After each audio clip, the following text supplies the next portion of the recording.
Welcome to Brief Encounters and to the April episode of the Securities Regulation and Enforcement series. My name is Valerie Mirko. I'm a partner at Armstrong Teasdale, as well as the leader of the firm's Securities Regulation and Litigation practice. And with me is my co-host, William Nelson. Hey, Valerie. Yeah, William Nelson. I'm Director of Public Policy and Associate General Counsel at the Investment Advisor Association. And, it just seems like I feel we say this almost every month now, but a lot to talk about. A lot of things going on, both with SEC. And at the end, we'll do a little teaser for our next episode where we'll talk about Department of Labor. It is amazing how much is happening in our world, right? We talk a lot about investment advisors and broker-dealers, but we should also talk about public companies today as well. And there is a constant stream of news from the regulators and within the industry that are just so relevant. So let's dive in. We're recording this on April 10th. So, of course, the big news of the last couple of days is that the SEC's new enforcement director is David Woodcock, who is very well known to enforcement defense practitioners such as myself, and just generally extremely well known and respected within our industry. I think there was a lot of excitement around the announcement, and it came pretty quickly, relatively speaking, after Judge Ryan's departure from the role. And I wanted to flag a few things for our listeners. By way of background, David Woodcock was the regional director of the Fort Worth office about 10 or 12 years ago and was very well liked. The office had a very active caseload at the time. But I think what's very notable is Enforcement Director Woodcock, when he was last at the SEC as regional director for Fort Worth, that was during the Obama years. He was the regional director for Fort Worth under both Mary Shapiro's tenure towards the end of her tenure and then Mary Jo White's tenure. And he's now back.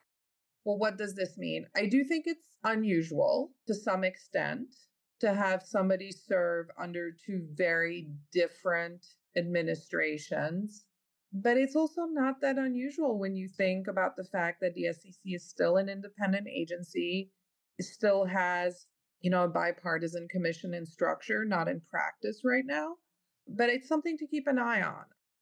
The other thing that I really want to emphasize is Enforcement Director Woodcock's extensive experience in public company securities issues, but especially accounting issues. He was actually, prior to law school, he was in accounting as well.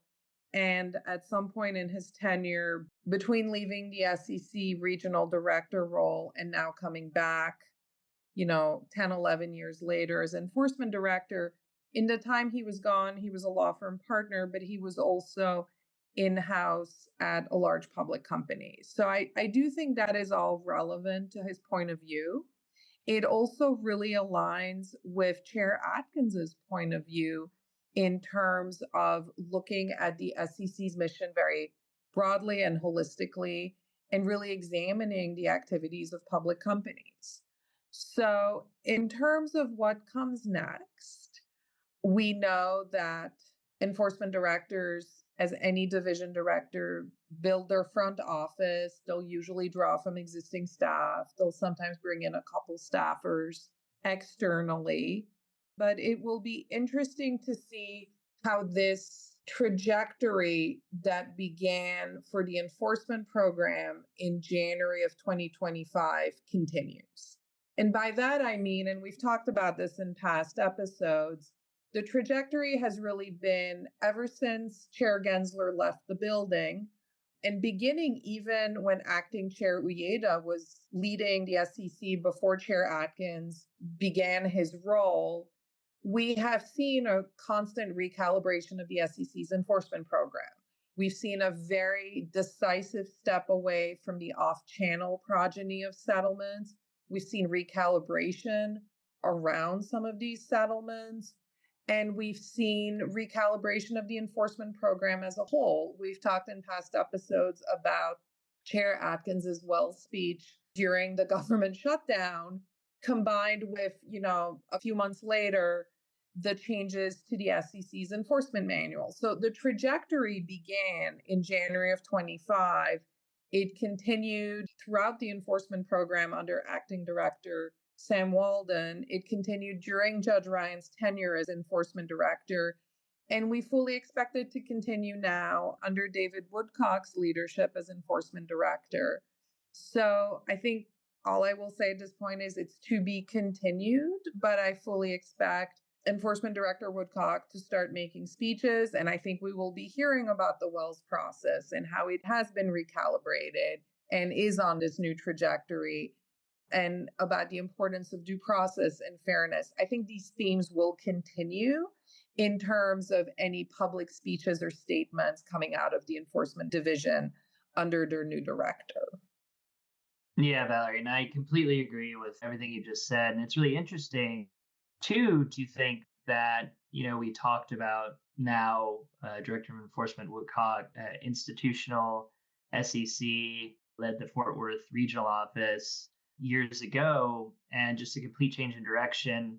We had Judge Ryan, a very well-respected armed services judge, but just really no securities law experience. And, whether or not that helped or hindered her tenure at the SEC, I don't know. But it is interesting now that they've kind of almost done a 180 reversal and said, hey, let's go to someone who does have this, breadth of institutional experience. And I also completely agree with you on this focus that Chairman Atkins has on public companies, but specifically on their accounting practices.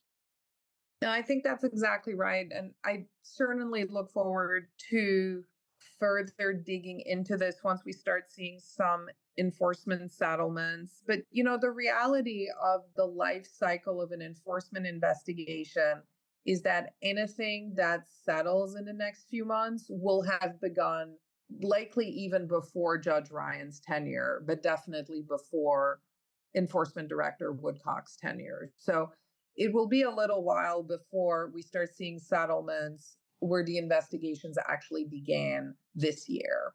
So to be continued. But William, I also wanted to talk about rulemaking because we've heard a lot from Chair Atkins on rulemaking in recent weeks. Some of it is that SEC Speaks also happened a couple of weeks ago. But I do think we're in for the Atkins avalanche, by which I mean an avalanche of rulemaking. What do you think? Yeah, that aligns from what I've heard from a lot of people, both inside the building and outside. I've heard anywhere from a handful of rules all the way up to 2 dozen. Again, really hard to kind of predict. We still haven't really seen a rulemaking agenda that is truly Chairman Atkins. The last time the regulatory agenda came out, it was still when acting chairman Ueda was in the seat. So we haven't really seen that yet. And even, Valerie, I know you're going to talk some about the speeches he's made in the past few weeks, but it does seem like now that he has been in the building for over a year now, they've done a few rulemakings that we've seen, related to small entity, a lot of rule extensions and those types of things. But I really do think we're going to start seeing a lot more substantive rulemakings over the next few weeks and months. But again, that's all conjecture, but that's at least kind of the consensus we've been hearing as well. Absolutely. The other thing I find really interesting is the fact that there's just not been any open meetings lately, and that a lot is done sort of by consensus rather than at an open meeting. For rulemaking, I am a big fan of open meetings. I think they're important. I think they are part of providing transparency to those affected by the rules. And the reality is, I've been a little surprised by the lack of open meetings because it takes away from the transparency. The other thing that several observers of the SEC have commented on recent months is that there's an awful lot being done through guidance and to some extent no action relief as opposed to rulemaking. So that's why I was particularly interested in an Atkins statement that actually happened today, April 10th, that speaks to wanting to codify a very recent no action letter into a rule. Something that has always frustrated me a little bit about no action letters is when they're around for decades. It's one thing to have a no action letter for a very specific thing over the course of a few years, but there's no action letters, particularly under investment advisor regulation and just the Advisors Act specifically. There's no action letters from 1981 that are still considered, quote, good no action relief. And I think at that point, it is time to think of turning it into a rule. That said, I largely do enforcement and exams work and internal investigations. William is much more the regulatory and rulemaking subject matter expert on this podcast. So make of my opinion what you will. But I do find it encouraging that Chair Atkins stated today that there is interest in codifying this no action letter into a rule. And what the no action letter is about, it's a corp fin no action relief regarding sort of systemic bank issues. The what it's about is interesting in that it is about systemic risk. On the other hand, I think more broadly, the SEC should really think about what is the no action relief that's out there and can it be codified? So I'm viewing the statement more broadly than just the slice of issues that it covers in the corp fin realm. Yeah, Valerie, and I completely agree with that. I definitely think these are the kind of statements that do kind of portend further action, not just in, obviously with this specific case, but, I do think we will see potentially more of these kind of no action letters being codified into rulemaking. And I think your point too about the open meetings is really interesting because as of now, we only have three commissioners and they're all Republican commissioners, and that's okay. Quorum's three. There's also exceptions to that as well. They could do rulemaking with three commissioners, but historically, open meetings have had the ability for the minority commissioners to dissent and really have their opinions public and in the record and in the public discourse. So I don't know if that's the reason of the lack of more open meetings, but I think that is going to be one consequence is that we may see less open meetings because there tends to be more agreement with three commissioners in the same party. But it will be interesting to see. I haven't heard any talk about when those new commissioners would be appointed. We know Commissioner Hester Peirce has already indicated her departure at the end of this year. So we'll actually only have two commissioners. So that will be really interesting. I don't think we've been in that position for at least, the last few years, but I do think it does really go to that point of more transparency from the agency. But at the same time, you have Chairman Atkins making these statements about creating these kind of really specific no action letters into rulemaking. So sometimes it can be kind of confusing on the transparency front. No, I think that's right. And I know you mentioned I was going to speak about recent Atkins speeches, and I will, although we are closing in on the end of our time together. But essentially, his recent speeches have really focused on the importance of disclosure and the importance of rulemaking. And, in terms of what they portend as speeches, I do think to some extent Chair Atkins wants a modernized SEC rulebook to be a significant part of his legacy. And I think there's a few reasons for that. First of all, I think we can all agree the rulebook does to a great extent need to be modernized. Secondly, the reality of making changes, whether they are deregulatory, lighter touch regulation, or heavier touch regulation, whatever it is, the reality of those changes is they get hardwired through rulemaking. And more importantly, rulemaking that survives litigation. Because as we saw with Chair Gensler's time, there was a lot of rulemaking, but a lot of it didn't get finished. And some of it that did get finished did not survive litigation. So I do think the Atkins avalanche is a legacy moment, but it is also just a way to hardwire change.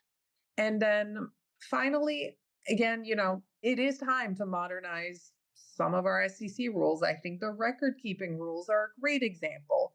They still use the word microfiche in some of the guidance around the record keeping rules, and it is 2026. And I suspect there are people who listen to this podcast who may not know what a microfiche is. So that I think says it all. So I think we've covered salient SEC developments in the last few weeks, and we've spoken quite a bit about FINRA in past episodes. So we will not delve into FINRA developments, other than I do want to say I'm still very interested to see FINRA's enforcement manual get released. It's something that FINRA's head of enforcement, Bill St. Louis, previewed in a blog post about a month and a bit ago, and I really would like to see that released. I think it is important to have FINRA's enforcement manual be available. But moving on from that, William, our next episode is very likely going to focus on a DOL rulemaking, and I was hoping you could preview it for us. Yeah, absolutely. So back last year, President Trump signed an executive order, I believe it was 14330, that basically was to hopefully promote inclusion of private markets in 401k plans. And kind of as a collateral, it was also to reduce litigation risk. So basically, what he directed the Department of Labor to do was issue guidance focusing on really your fiduciary responsibilities under ERISA when incorporating certain alternative asset classes into those asset allocation funds. For a lot of our audience, you'll be thinking, target date funds or life cycle funds that you'll see even in your own 401k. So what the Department of Labor did was they recently came out with a proposed rule. But what's interesting is that it provides guidance not only for those asset allocations and what, kind of what we would think of as alternative investments, private equity, private credit, cryptocurrency, digital assets, real estate. It really is more of a more general guidance on how fiduciaries can meet their fiduciary responsibility. Some of the high level, again, we're still reading through the proposal, but some of the high level takeaways that we found that we like are the Department of Labor reminds fiduciaries that they have maximum discretion to select investment to further the purposes of the plan. The prudent process, encompasses both the selection of the individual asset allocation and the investment menu as a whole, but also they go out of their way to say that you don't always have to pick the lowest cost, which, we think is really good. It gets into the whole active versus passive debate, active management versus passive. You want to look at the entire value you're providing to the plan rather than just a specific fee or cost to the plan. So these are a lot of things that we like. There is a safe harbor that they've proposed. What's interesting is that they do go out of their way to basically state, look, we know that recent court cases have really kind of done away with what they call the Chevron deference. But if a court is looking at our rule and looking at if a fiduciary does meet these certain elements under the safe harbor they proposed, and that it should be a presumption that they were acting prudently. So I thought that was really interesting too. They have to basically go and address those court cases based on their own rulemaking authority. But overall, it's a very positive development. It's very focused on a prudent process. It's very focused on letting fiduciaries do their job, whatever they think is in the best interest of the plan. And we'll talk a lot about that more in our next episode, Valerie. So I'm really excited for that because I know it's something that, we've seen a lot in the news lately about private credit, about private equity coming into your retirement plans. So I think it's going to be a really hot issue. I think that's exactly right. And I'm also looking forward to it. And I think that wraps up our April episode. And in May, I expect we'll have a new guest speaker and likely in June as well. So I look forward to our future episodes. Thank you, William. Thanks, Valerie.